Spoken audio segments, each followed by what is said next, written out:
Hello friends, welcome back to channel पर स्वागत करता हूं। तो स्टूडेंट, आज की इस वीडियो पर हम बात करने वाले हैं थर्ड ईयर यानी कि थर्ड ईयर तृतीय वर्ष फाउंडेशन कोर्स हिंदी को लेकर आ गए हैं। चैप्टर 2 है हमारा आपसी कहानी। आपसी कहानी में जितने भी ऑब्जेक्टिव क्वेश्चन हैं सारे ऑब्जेक्टिव क्वेश्चन को सॉल्व करेंगे। आपसी कहानी में उषा प्रियवंदना जी आ जाती हैं, ठीक है, इसका लेखक के नाम, ठीक है। तो चलिए हमने समय ज़्यादा ना कमाते हुए हमने ऑब्जेक्टिव क्वेश्चन की ओर बढ़ते हैं। स्टूडेंट, ऑब्जेक्टिव क्वेश्चंस को पढ़ने से पहले आप लोगों को कुछ चीज़ें और भी हैं जो ऑब्जेक्टिव क्वेश्चंस में आपकी काफ़ी बार आ जाती हैं, ठीक है। तो आप लोगों को यहाँ से क्या क्या आप लोगों को पढ़ना चाहिए, ठीक है।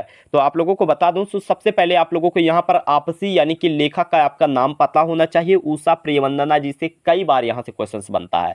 दूसरा क्या है, यानी कि जो आपसी है, आपसी क्या है, एक कहानी है, ठीक है। यहाँ पर आप देख सकते हो आपसी एक कहानी ही है, ठीक है। तो इसका यहाँ से दूसरा क्वेश्चन यहाँ से इस प्रकार से बन जाता है, ठीक है। और अगले प्रश्न की बात करें स्टूडेंट, अगला प्रश्न क्या कह रहा है, यानी कि इसका जन्म के बारे में जो सबसे ज़्यादा इंपॉर्टेंट है। तो इनका जन्म कब हुआ और कहाँ हुआ, किस सन में हुआ और इनकी मृत्यु कब हुई, ठीक है। तो इससे यहाँ से क्वेश्चन कई बार पूछा जाता है, ठीक है। अब आप लोगों को और क्या चीज़ें यहाँ से पढ़ना है, ठीक है। कहानी संग्रह से भी यहाँ और उपन्यास से भी आप लोगों को यहाँ से पढ़ लेना है, क्योंकि काफ़ी बार जिंदगी और गुलाब के फूल दे देता है, ठीक है, और लेखक के नाम दे देता है, या कि फिर यानी कि आपका जो आपसी भी दे देगा, ठीक है। तो यहाँ से इस प्रकार से क्वेश्चंस इस प्रकार से बन जाते हैं, ठीक है। तो वैसे आप लोगों को और भी पढ़ लेना चाहिए, ठीक है। जितने भी आप लोगों को थ्योरी है, तो बढ़िया नंबर लाने के लिए आप लोगों को थ्योरी भी पढ़ना बहुत ज़रूरी है।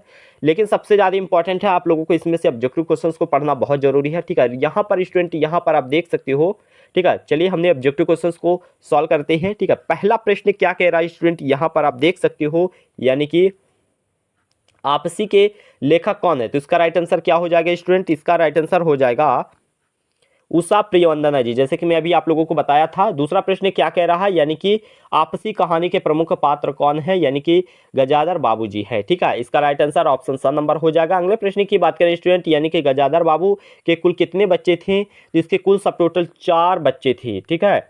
2 बेटे थे और 2 पुत्री थी उनकी, ठीक है।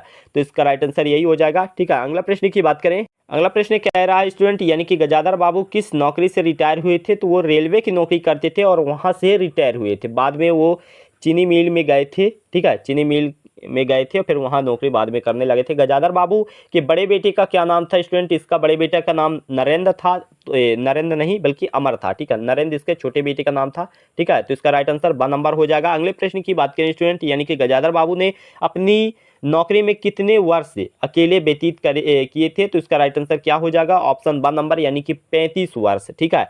अगले प्रश्न की बात करें स्टूडेंट, अगला प्रश्न क्या कह रहा है, जैसे कि मैं अभी आप लोगों को बताया था कि उषा प्रियवंदना जी का जन्म कब हुआ था। तो इसका राइट आंसर क्या हो जाएगा, ऑप्शन स नंबर हो जाएगा, यानी कि 24 क्या हो जाएगा स्टूडेंट, यहाँ पर आप देख सकते हो कि 24 दिसंबर सन 1930 में हुआ था इनका जन्म, ठीक है। अगले प्रश्न की बात करें स्टूडेंट, उषा प्रियवंदना जी का जन्म कहाँ हुआ। तो इसका राइट आंसर क्या हो जाएगा स्टूडेंट, जैसे कि मैं अभी आप लोगों को बताया था, कानपुर में हुआ था। कहाँ हुआ था, ऑप्शन द नंबर इसका राइट आंसर हो जाएगा। अगले प्रश्न की बात करें, गजाधर यानी कि गजाधर बाबू अपने घर क्यों लौट रहे थे। तो इसका राइट आंसर क्या हो जाएगा, तो ऑप्शन ब नंबर हो जाएगा, यानी कि सेवानिवृत्ति की वजह से, ठीक है।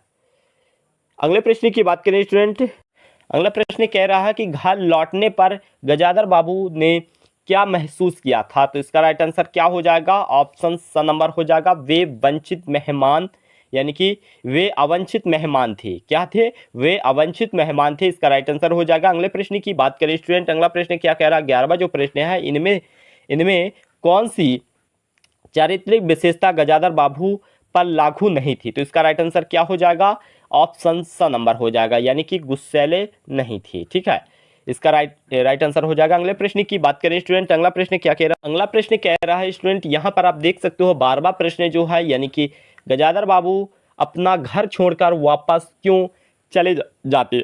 इसका राइट आंसर क्या हो जाएगा, ऑप्शन ब नंबर हो जाएगा, अपने परिवार से। क्या है स्टूडेंट, इसका राइट आंसर हो जाएगा, यानी कि अपने परिवार से अपेक्षा महसूस कर रहे थे, इसलिए वे यानी कि वापस लौट गए थे। अगले प्रश्न की बात करें स्टूडेंट, अगला प्रश्न क्या कह रहा है, अगला प्रश्न कह रहा है गजाधर बाबू का परिवार किस तरह था। तो इसका राइट आंसर क्या हो जाएगा, ऑप्शन स नंबर, वे शिक्षित तो थे, ठीक है। क्या हो जाएगा स्टूडेंट, इसका राइट आंसर